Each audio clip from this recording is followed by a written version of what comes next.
আমন্ত্রণ বিশ্ব বাংলায়, সঙ্গে আছে আমি ইরতিজান আসিম সৌরভ। শুরুতেই সংবাদ শিরোনাম। ফের কলিং ভিসা চালু হলো মালয়েশিয়ায়। যেতে পারবেন বাংলাদেশিরাও। ৫৫,০০০ প্রবাসীকে ভিসা পরিবর্তনের সুযোগ দিল কুয়েত।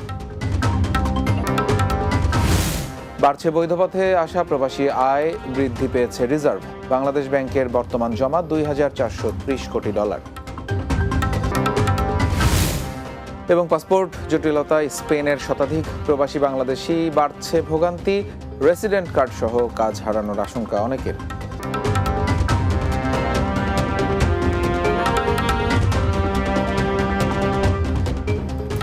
শুনছিলেন শিরোনাম, এবারে বিস্তারিত।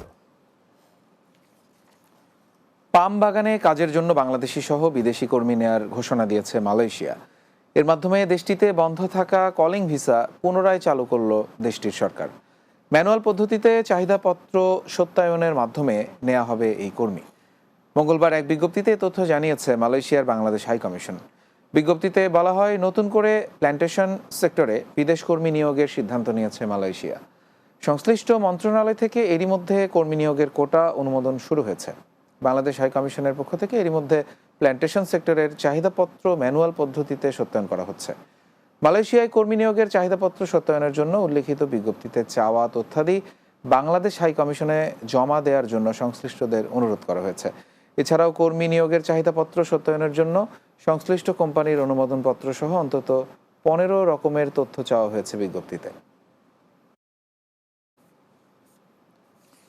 কুয়েতে শ্রমিক সংকট ও শ্রমিক ব্যয় কমাতে সম্প্রতি গৃহকর্মী ভিসা থেকে প্রাইভেট কোম্পানি ভিসায় পরিবর্তনের সুযোগ দিয়েছে দেশটির সরকার।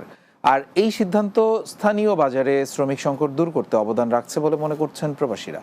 জানা যায়, স্থানীয় নাগরিকদের বাসা বাড়িতে গৃহকর্মী হিসেবে কাজ করা নারী ও পুরুষরা পাচ্ছেন ভিসা পরিবর্তনের এই সুযোগ। ইতিমধ্যে দেশটিতে বসবাসরত বাংলাদেশ, ভারত ও শ্রীলঙ্কার নাগরিকরা সবচেয়ে বেশি সুযোগটি গ্রহণ করেছেন। এর আগে কুয়েতে শ্রমিক চাহিদা পূরণের পাশাপাশি শ্রমিক ব্যয় কমাতে 20 নম্বর গৃহকর্মী থেকে 18 নম্বর শোন কোম্পানির ভিসায় পরিবর্তনের সুযোগ দেয় দেশটির সরকার। এবছরের 14 জুলাই থেকে 12 সেপ্টেম্বর পর্যন্ত নির্ধারণ করা সময়ের মধ্যে বিভিন্ন দেশের প্রায় 55,000 গৃহকর্মী শ্রমিক ভিসা পরিবর্তনের আবেদন করেন।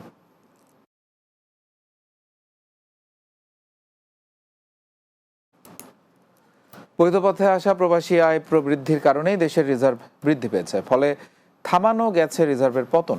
এমনটাই জানিয়েছেন বাংলাদেশ ব্যাংকের নির্বাহী পরিচালক ও মুখপাত্র হুসনে আরা শিখা। তিনি বলেন, প্রবাসী আয়ের প্রবৃদ্ধি বৃদ্ধি পাওয়ায় বেড়েছে দেশে বৈদেশিক মুদ্রার রিজার্ভের পরিমাণও।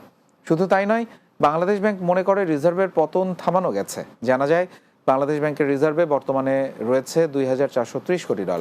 তবে IMF এর BPM 6 পদ্ধতিতে এর পরিমাণ $2,000 কোটি কাছাকাছি। স্পেনে পাসপোর্ট সংক্রান্ত জটিলতায় শতাধিক প্রবাসী বাংলাদেশি পড়েছেন নানা ভোগান্তিতে। এই সমস্যার সমাধান না হলে বৈধভাবে বসবাস করা এসব প্রবাসীরা নিজেদের রেসিডেন্ট কার্ড হারানোর পাশাপাশি হারাবেন নিজেদের কর্মসংস্থান। এছাড়াও এতে অবৈধ অনেক প্রবাসীর বৈধ হওয়ার প্রক্রিয়াও হবে বিলম্বিত, যার ফলে রেমিটেন্স প্রবাহেও পড়বে বিরূপ প্রভাবের আশঙ্কা করছেন অনেকে। তাই সমস্যার দ্রুত সমাধানের আহ্বান জানিয়েছেন দেশটিতে অবস্থানরত ভুক্তভোগী বাংলাদেশিরা। এদিকে সমস্যার বিষয়টি দেশের সংশ্লিষ্ট মন্ত্রণালয়কে অবগত করা হয়েছে বলে জানিয়েছেন মাদ্রিদের বাংলাদেশ দূতাবাসের কর্মকর্তারা। জন্মসনদ দিয়ে আমরা সমস্ত সমস্যা সমাধান চাই। এখন এই সারা ইউরোপে পাসপোর্ট সংকটের কারণে অনেকের কাগজ নাই, অনেকে অবৈধ হয়ে পড়ছে। এর কারণে দেশে রেমিটেন্স প্রবাহ কমে যাচ্ছে। এখন যদি আমরা পাসপোর্টটা রিনিউ করতাম না পারি, তাহলে আমার 2টা বাচ্চা, আমার ফ্যামিলি, আমি সহ আমাদের রেসিডেন্ট কার্ডটা নষ্ট হয়ে যাবে। স্পেনে এমন অনেক প্রবাসী রয়েছেন যাদের ভোটার আইডি কার্ড নেই, জন্মসনদ রয়েছে, পার্মানেন্ট রেসিডেন্স কার্ড রয়েছে এবং তাদের কাজের অনুমতি রয়েছে, ড্রাইভিং লাইসেন্স রয়েছে। তো আমরা সরকারের কাছে অনুরোধ করেছি স্বরাষ্ট্র মন্ত্রণালয়ে যে এই বিষয়গুলোর আলোকে বিবেচনা করে যেন তাদেরকে পাসপোর্ট প্রদান করা হয়। বিশ্ব বাংলা একটা বিরতি নিচ্ছি, ফিরে এসে আরো যা থাকছে। সৌদি আরবের জিজান প্রদেশে প্রবাসীদের দেয়া হবে কনসুলার সেবা। জাতীয় পরিচয়পত্র বা জন্ম নিবন্ধনের ফটোকপি সাথে রাখার পরামর্শ।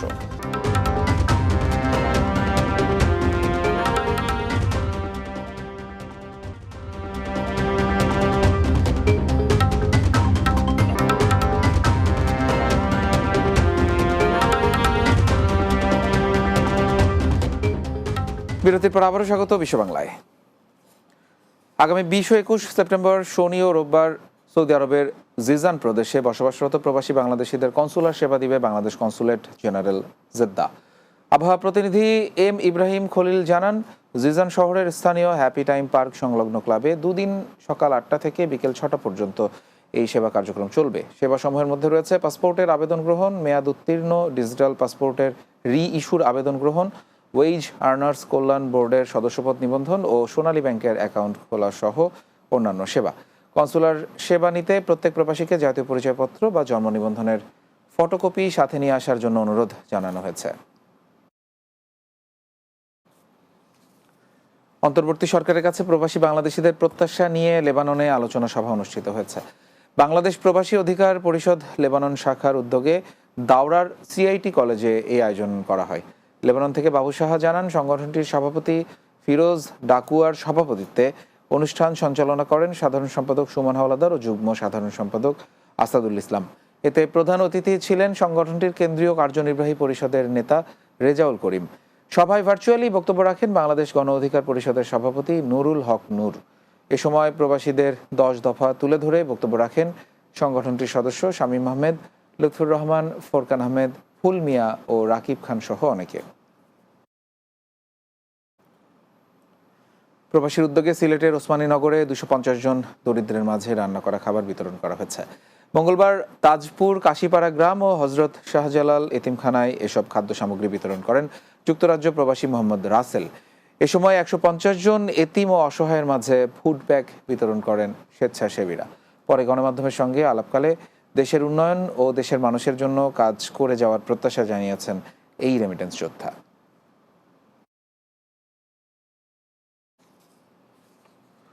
যুক্তরাজ্যের লন্ডন মুসলিম সেন্টারে চালু হয়েছে ইসলামিক ডিপ্লোমা স্টাডি। আরবি ভাষায় এই কোর্সটি চালু করেছে ইমাম বুখারী ইনস্টিটিউট। এতে পুরো সেপ্টেম্বর জুড়েই থাকছে শিক্ষার্থী ভর্তির সুযোগ। লন্ডন ব্যুরো চিফ চৌধুরী মুরাদের প্রতিবেদনে বিস্তারিত। লন্ডন মুসলিম সেন্টারে 2 বছর মেয়াদী আরবি ভাষা ও ইসলামিক শিক্ষার উপর চালু করা হচ্ছে ডিপ্লোমা স্টাডি কোর্স। ইমাম বুখারী ইনস্টিটিউটের উদ্যোগে প্রতি রবিবার লন্ডন মুসলিম সেন্টারে 13 বছর থেকে যে কোনো যুব বয়স্করা এই ডিপ্লোমা শিক্ষায় এ মাসে সেপ্টেম্বর থেকে অংশগ্রহণ করতে পারবেন বলে জানালেন প্রতিষ্ঠানের principal Maulana Tajul Islam. Alhamdulillah, today we have started our Diploma in Arabic and Islamic Studies course at London Muslim Center every Sunday 10:30 to 3:30. Age group is 13 to 19 one group and 19 plus another group, inshallah, for young adults and teenagers. 2 years diploma course. My name is Ustad Mubin. I am the head teacher of this institute, Imam Bukhari. This is a new setup that we have started today. Is for those students who have finished the maktab and madrasa life before their GCSEs. Once a week, every Sunday from 10:30 till 3:30, they come here. উদ্বোধনের দিনে প্রতিষ্ঠানের শিক্ষকরা উচ্চতর ওলামাদের নেতৃত্বে এক কোর্সে তাফসির, হাদিস, ফিকহ, আরবিক ল্যাঙ্গুয়েজ, আকিদা ও সিরাহ এর উপর পাঠদান করা হবে। সে সাথে ভবিষ্যতে ইমাম, খতিব এবং ইসলামিক স্কলার তৈরি করাই এ কোর্সের মূল লক্ষ্য বলে জানালেন। Okay, my name is Bashkir Ismufai. I'll be teaching in Institute of Imam al-Bukhari. This is a new course, diploma. It will be 2 years. I'll be teaching Arabic language and Hadith and Nawawi. My name is Saeed and I'm here to enroll in this diploma in Arabic and Islamic Studies course. And I'm really excited to join here. What we will be learning, and inshallah in these 2 years, we'll be learning a lot as we could see in the syllabus. এ কোর্সে পুরো September মাসব্যাপী সীমিত আসনে ছাত্রছাত্রী ভর্তি চলবে বলেও জানানো হয়। Chowdhury Murad, Bangla TV news, London. শেষ করছি বিশ্ব বাংলা, তার আগে শিরোনামগুলো আরও একবার। ফের কলিং ভিসা চালু হলো মালয়েশিয়ায়, যেতে পারবেন বাংলাদেশিরাও। 55,000 প্রবাসীকে ভিসা পরিবর্তনের সুযোগ দিল কুয়েত। বাড়ছে বৈধ পথে আসা প্রবাসী আয়, বৃদ্ধি পেয়েছে রিজার্ভ, বাংলাদেশ ব্যাংকের বর্তমান জমা $2,430 কোটি। পাসপোর্ট জটিলতায় স্পেনের শতাধিক প্রবাসী বাংলাদেশি, বাড়ছে ভোগান্তি, রেসিডেন্ট কার্ড সহ কাজ হারানোর আশঙ্কা অনেকের। এবং সৌদি আরবের জিজান প্রদেশে প্রবাসীদের দেয়া হবে কনসুলার সেবা, জাতীয় পরিচয়পত্র বা জন্ম নিবন্ধনের ফটোকপি সাথে রাখার পরামর্শ।